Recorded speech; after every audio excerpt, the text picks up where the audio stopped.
Hello, everybody, and welcome back down here to the Gamer's Den with me, your host, Jordan, your master of lore and storyteller extraordinaire. My co host is currently down for a nap with her mother, so it's me flying solo today, but she'll probably feature in another upcoming episode here soon enough. Now, to get down to brass tacks and on to what today's episode is about, a thought occurred to me while I was recording the why spellcaster classes are usually overpowered, and that thought was it really just kind of depends on how and what you're building. And also, when should a dungeon master, storyteller, MC, or whatever, when should they build character classes and how should they build their NPCs with these character classes? And the answer is always going to boil down to context. What's the context of your story? What's the personality of the NPC? What are you using them for? What are they being used for in the moment? Now, typically, when it comes to putting characters and NPCs together, whether you're a player or a DM, there's typically four ways that people will go about making their characters. One is not a care in the world and not really much of a clue, and they just assemble this random mishmash of numbers and with the class and the class's abilities and all the racial modifiers coming in from selecting their character's race, and they just assemble a character, a pile of numbers, and they go. And sometimes this works out fine. Sometimes it comes up bust. Usually, it will come up in a bust just because because everything was put together without much thought or consideration. The class or the character tends to not work quite so good. They tend to not be as functional as those characters put together by people that have a better idea of what they're doing. Typically, though, this only happens with new players or new groups, and a new player in with a more experienced group can typically count on a little bit of help in assembling their character, and this will save most people from going this route. The next way is kind of one of the more annoying, in my opinion. I've never been a big fan of that, but that's the power gamer and the munchkin.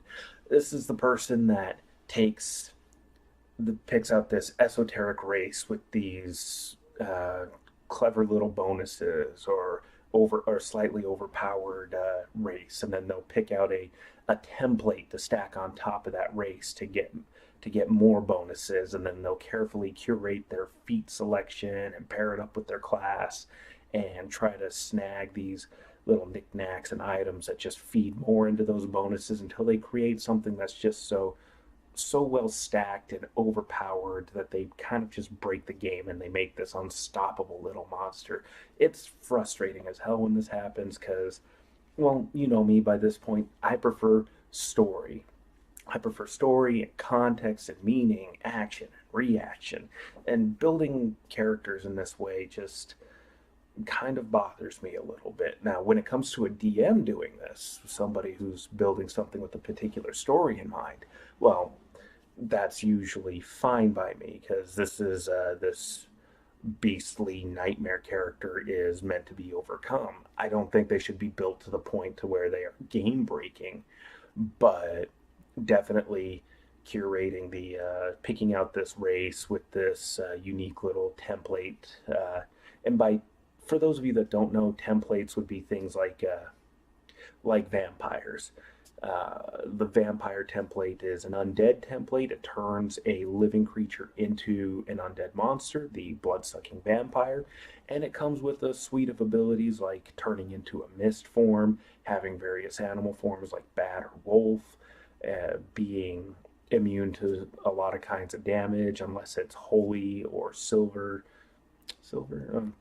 And they have weaknesses to things like sunlight and those sorts of effects. And also, being undead, they're immune to most of your general run of poisons and other such afflictions. And and when I say any living creature, it's usually anything that you'd find. Well, think about the Tolkien realms. Anything that would exist in that kind of a world: dwarves, elves, halflings, humans, any of those creatures can be bit and turned into a vampire. So you'd have a dwarven vampire, an orc vampire, goblin vampire, on and on and on. And yeah, in that particular case, a DM who is assembling a particular NPC and applying a template like that to this character that they've built, well, there's a story reason for that, and it is a powerful template. There's also things like the Grave Knight, those types of templates applied on top of a character, giving them various different bonuses, abilities, and weaknesses. There's typically a story motivation behind it. There's, at least if it's a good DM, there's a story, there's a history, is something sufficiently nuanced enough that explains why this character is a vampire and is an engaging part of the story, and typically will be the final obstacle in a lot of adventures. Like one of my favorites has always been Ravenloft with Count Strad von Zarovich. Anyways, that's a whole other thing right there. But yes, power gamers and munchkins, irritating as all hell. Hate it when players do it. Hate it when DMs do it with just the goal of splatting the party and coming up with a TPK, total party kill. And the which brings me to the next way that characters are typically built, and that's with that's let's just call it optimization. It's not quite the same as power gaming. It's optimizers, at least in my mind, typically will build a character around a theme, or there's nothing wrong with building a functionally effective character. Certainly there's room for this. We're talking about a party of heroic characters. Heroic characters typically will have abilities above and beyond the typical men and women in the age that they live in. I'm fine with people building effective characters over the course of games. Making a fighter with a two-handed sword or a great axe or some kind of a pole arm to take advantage of a high strength score and taking power attack and cleave. That's a fairly effective, fairly optimized build. It makes plenty of sense, and it's something that I can work around easily enough. It's not broken or game breaking because I can just as easily and very quickly do the same thing, building other NPCs in that direction without having to get all kinds of crazy bullshit stacked on top of one another in order to counteract it. Optimizing is fine, and optimizing is easy enough to craft a story around. As like I said, we're dealing with a party of adventurers, and the adventurers are typically characters that have strengths and abilities above and beyond what most mortals will experience or have. And again, that's totally fine. And then the fourth way, and for me, it's tied right there with optimization. People that build inherently weak characters, or characters with weaknesses, rather. Hopefully, optimizers will do the same thing when they go about making their characters, because characters should have some flaws, but typically a lot of flaws will come out over the course of roleplay rather than be reflected in their character stats or numbers.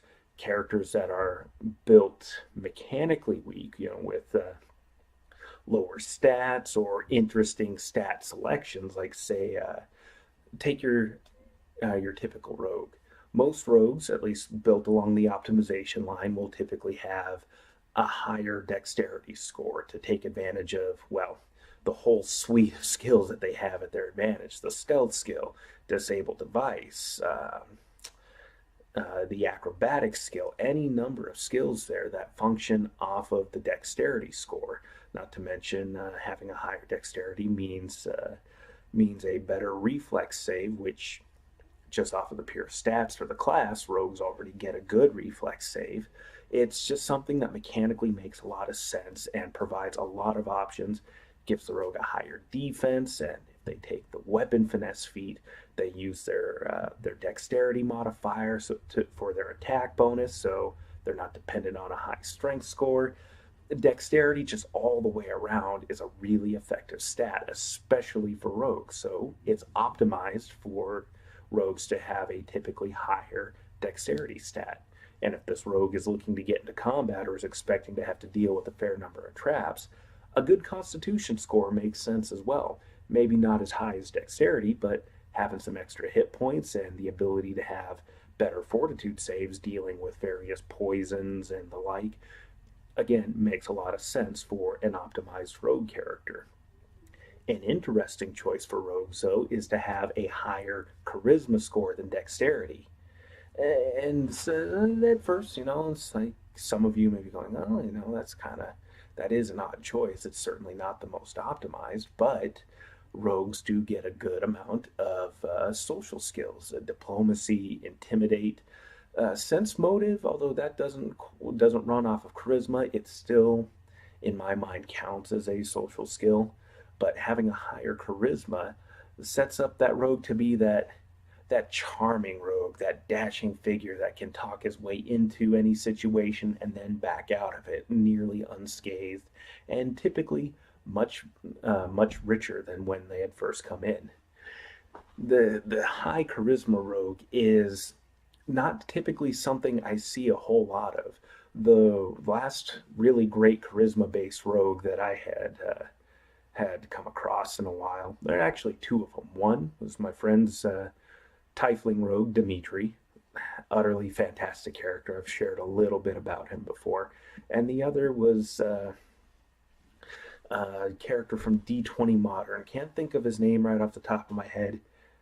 Some variation of Oz. This other friend of mine, his characters have some variation of the name Oz worked into their full name somehow. In either case, he ran more off of his charisma stat than he did his dexterity. And actually, he went with the charismatic character class, so that makes a certain amount of sense. But he was a bounty hunter, but he was built to be more sociable and getting people to lower their guards and turn their backs to him, and then plugs them in the back with a tranquilizer dart or wraps them up and sticks a rag, just reeking of chloroform over their mouth. It He was not a very physically strong character, and he had a decent strength score and pretty solid constitution. But charisma was by far the highest stat, and by far that was the highest set of skills that he used were all charisma based. And so that made for a much more interesting character. And the way he played the character, full hilt, was just absolutely awesome because he'd get into combat and he'd go, oh crap, no, no, guys, go take care of that. This went south. And he'd duck and hide somewhere while he loaded up his crossbow with an exploding bolt or something to that effect, while my character and other characters went and did the actual heavy lifting in combat. But without him, we couldn't have even begin to gain access to the variety of places or get the intel that he had. And we did end up with a hacker character that helped out with that later, but story for another time. Point being, the character was interesting. It brought an interesting dynamic to the group because it wasn't the overall most optimized build, but it was an interesting choice. And over the course of roleplay, the way my friend played this character made for an interesting party dynamic and got us to work together in different ways that we really hadn't before, and allowed us to approach the situations the DM was throwing at us with some interesting angles. And all of us actually were playing at odd different angles for most of this particular D20 Modern campaign. Hell of a lot of fun just by even just having that one character do something a little bit different. It got the rest of us to play differently. And that's where having a weaker character build is actually a lot more fun. It doesn't necessarily mean that mechanically the character is totally weak, but next time you're playing, try making a high dexterity fighter rather than a high strength fighter, or even a fighter with a high charisma and an okay strength. Somebody that will flex the brawn that they have in such a way to maximize their intimidation skill using that higher charisma. somebody that can end a fight before anybody's really ever drawn a sword. That can definitely be interesting. And even then, having a moderate strength score, that's totally fine. Say you have a solid constitution to go with it and you're in plate armor. Excuse me, folks. Say you're in plate armor, have that sword, have that shield ready, and it's just resplendently decked out. You just look dazzling from head to toe. The gear is awesome looking, it's functional, and with your high charisma, it just completes that look, that feeling of superiority and intimidation that that particular character can inflict over the course of gameplay. That right there, just, I actually may have to try something like that the next time around where I actually get to play rather than DM. It sounds like a whole hell of a lot of fun, actually. But yeah, interesting character builds and interesting character types can be so much more interesting than doing all that power gaming bullshit. And again, I like optimizing. I like playing around with different effective mechanical builds, but I still like to have a certain amount of story with it. And really, anymore, I really appreciate when players make for more interesting character builds. My friend's daughter, the one that makes the characters with some variations, the name Oz. His son and daughter have recently been playing with me, with some infrequency. We've had one or two sessions so far. His son made a relatively optimized thief character, human rogue in the Pathfinder setting, and it's been decent enough. Some some choices over the course of role playing gameplay that maybe need to be worked on, but overall pretty solid. Pretty solid kid, pretty solid build all the way around. His daughter, though, made made an elven fighter character. Not all that in and of itself unusual, but made an elven fighter character with a two-handed battle axe. And the two-handed weapon build with a higher strength is typical enough as far as fighters go, but for me, thematically and story-wise, this is a female elven warrior with a two-handed battle axe. That to me was interesting. That intrigued me right there, just because of the story orientation of all of it. And we dug more into her character and asked her, is this from like a high elf from your typical like Lord of the Rings styled enchanted elven forest? She said, "What? No, no. She's from the islands, like Moana." So, oh, so kind of like a Pacific Islander sort of thing. She goes, yeah, yeah, sort of like that. Like, okay, I can work with this. This is interesting. Elves are a seafaring race typically.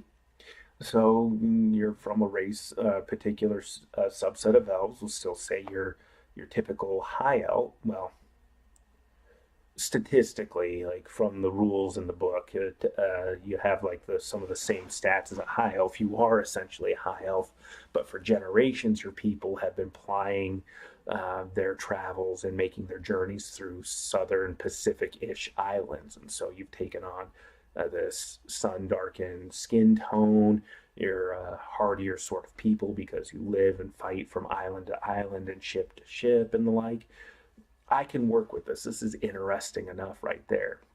And again, that's not quite a mechanical build. This was still an optimized character, but the character got to be more interesting because of these interesting story choices that were made. She wanted the character to start off as a vampire to boot, by the way, but I did my duty as DM and I nixed that one kind of quick. Not that we can't play around with that later. I think having this particular elven character go the vampire route might be interesting later on. But to start it off right away, it's like, nah, let's slow this let's slow this wrecking ball down a little bit. This character's already kind of scary and a whole lot of fun. Let's just see how things start, and then let's see if you want to talk later about becoming a vampire, if that's something you still want to do. But these little choices here just made the story again that much more interesting, and her character has turned out to be a hell of a wrecking ball. And again, it's just that unusual sight for me that made it interesting. But anyways, I'm sorry, I could talk for quite a while about various different games and characters and the interesting choices behind them, but the point of this video today is consider, not going with a fully optimized build. Make some interesting choices here and there. One of my own favorite fighter characters, I I won't say he wasn't optimized, but I did make some less than optimal choices. I wanted to give him a sword and shield, but instead of your typical one-handed arming sword, or well, long sword at the time before I got into historical European martial arts. He had the long sword and the shield, so it was one-handed weapon and shield, sword and board, with a high level of armor. But I wanted to go just a little bit step further, and I used my extra feet instead of making a more optimal choice. I gave him exotic weapon proficiency and gave him a bastard sword instead. So that way you could switch between shield and sword or go two-handed on the sword pretty reliably without having any associated penalties. Um, the optimal thing to do would have just been to skip the shield and go with the two-handed sword and save the feet for something else. That would have been the more optimal build, but I don't know. I just wanted to do something a bit different, and it was fun, and the character still ended up being effective enough over the course of gameplay. And also, I spent some of his extra skill points and started putting those into craft painting. Certainly an unusual thing for a fighter. Fighters in 3rd edition did not get a great deal of skill points, and they still don't. But those skill points into craft painting came up pretty handy when we ended up randomly rolling for some loot and came up with Kegodam's Marvelous Pigments. It's a magic item that, when painted with any degree of accuracy, if you paint on something, you will make you paint an object, you will make that object real. So, say you were to paint a door on a solid wall in order to access a room on the other side, you could paint out that door and then once the magic finishes, you will have a functional door that you can use to pass into a room. Or you could do other things to get creative, like painting cracks in the wood panels on a rope bridge with those little wooden struts running through it, and cause the bridge to collapse, or well, any number of things as far as your imagination went. But that particular magic item ended up working out really well with this particular character.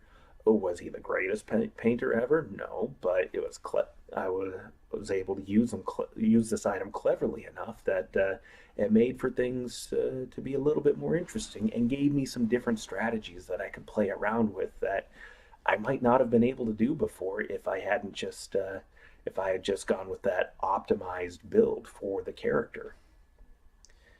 Anyways, coming up here, I'll be talking about various character builds and various character builds for different character classes. And I should say now, and I will probably reiterate in the video later on, that when it comes to doing different character builds, building your character always comes up with around a particular theme that you're going for, because with the various character classes, there are so many different things that you could go for. Fighters alone, even though as far as like mechanics and the class's relative power compared to other character classes is pretty low tier, you can still create so many variations of fighter that are different degrees of effective that you can't really quite get through a list of all the advantages and pros and cons of any particular build.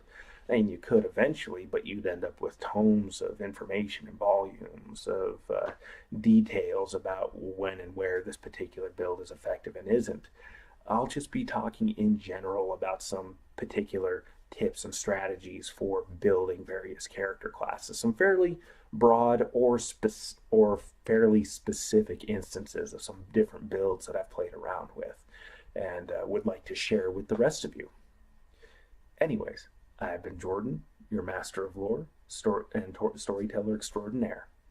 If you like this video, please consider giving me a like or even subscribing to the channel. And if you do subscribe, click the bell icon over there so that way you get notified the next time I upload content to the channel here. Thank you all for your time. You have yourselves a good night.